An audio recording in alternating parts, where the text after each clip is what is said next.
Hi అండి. అందరికీ నమస్కారం. Welcome to my channel. ఈ వీడియోలో సుప్రీంకోర్టు ప్రకటన పెన్షనర్లకు శుభవార్త 60 ఏళ్లు రద్దు అనే అప్డేట్ రావడం జరిగింది. దీనికి సంబంధించిన పూర్తి వివరాలైతే వీడియోలో తెలుసుకుందాము. వీడియో అయితే ఎక్కడ గాని స్కిప్ చేయకుండా ఎండ్ వరకు చూసేయండి. అప్పుడే ఇన్ఫర్మేషన్ పూర్తిగా అర్థమవుతుంది. అలాగే ఈ వీడియో చూస్తున్న ప్రతి ఒక్కరు వీడియోకైతే లైక్ చేయండి ఫ్రెండ్స్. ఈ వీడియోని తోటి ఉద్యోగ పెన్షన్ మిత్రులతో షేర్ చేయండి. కొత్తగా మన ఛానల్ చూస్తున్నవారు ఇంకా ఎవరైనా సబ్స్క్రైబ్ చేసుకోకుంటే వెంటనే మన ఛానల్‌ని సబ్స్క్రైబ్ చేసుకోండి. దీని ద్వారా నేను చేసే లేటెస్ట్ వీడియోస్ అన్నీ మీ వరకు రీచ్ అవుతాయి. ఇక ఆలస్యం చేయకుండా వివరాల్లోకైతే వెళ్ళిపోదాము. సో ఫ్రెండ్స్, ఇక విషయానికి వచ్చినట్లయితే పెన్షన్‌దారులకు శుభవార్త అండి.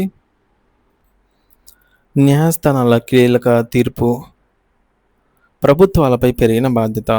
పెన్షన్‌దారులకు సంబంధించి ఇటీవల ఒక ముఖ్యమైన ప్రకటన వెలువడింది. ముఖ్యంగా 60 ఏళ్ల లోపు వయసు ఉన్న వారికి వారి పెన్షన్ రద్దుపై ఉన్న నిబంధనల విషయంలో ఈ కొత్త సమాచారం ప్రాధాన్యతనైతే సంతరించుకుంది. ఈపీఎఫ్ ఎంప్లాయీ ప్రావిడెంట్ ఫండ్ చందాదారులకు చాలా కీలకమైనది. ఏంటంటే పెన్షన్ అనేది హక్కు. కోర్టుల స్పష్టమైన ఆదేశం.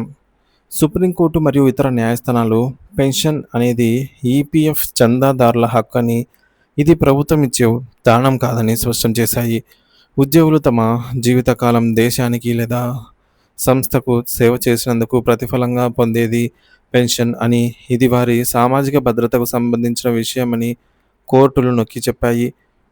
ముఖ్యంగా పెన్షన్ విషయంలో ప్రభుత్వాలు కీలక నిర్ణయాలు తీసుకోవాలని, ఉద్యోగుల సంక్షేమానికి ప్రాధాన్యత ఇవ్వాలని సూచించాయి. జీతంలో సగాన్ని పెన్షన్గా ఇవ్వాలి. ప్రభుత్వాల కనీస విధి.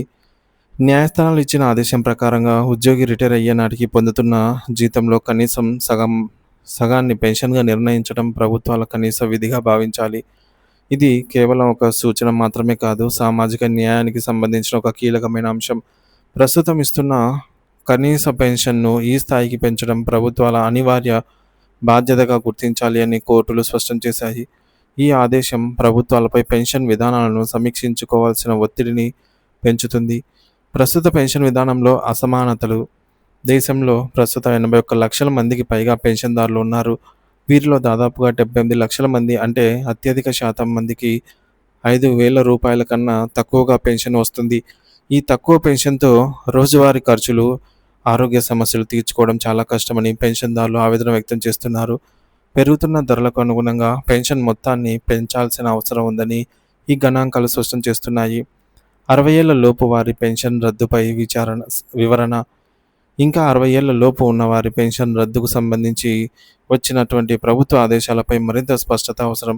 గతంలో ప్రభుత్వం జారీ చేసిన ఆదేశాల ప్రకారంగా 60 ఏళ్ల లోపు వయసు ఉండి వారి వికలాంగత, డిసేబిలిటీ 40% కన్నా తక్కువగా ఉంటే పెన్షన్ రద్దు చేయడం జరుగుతుందని పేర్కొంది.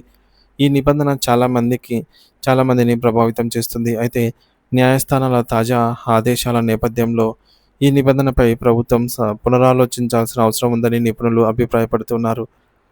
పెన్షన్ అనేది హక్కు కాబట్టి వికలాంగత స్థాయిని బట్టి పెన్షన్ అనేది రద్దు చేయడం ఎంతవరకు సమంజసం అనే చర్చ జరుగుతోంది.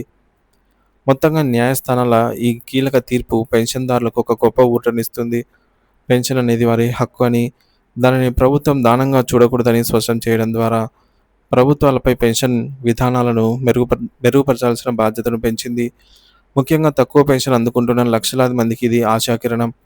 భవిష్యత్తులో ప్రభుత్వాలు ఆదేశాలను పరిగణలోకి తీసుకొని పెన్షన్దారుల సంక్షేమానికి అనుగుణంగా నిర్ణయాలు తీసుకుంటాయి అనైతే ఆశిద్దాము.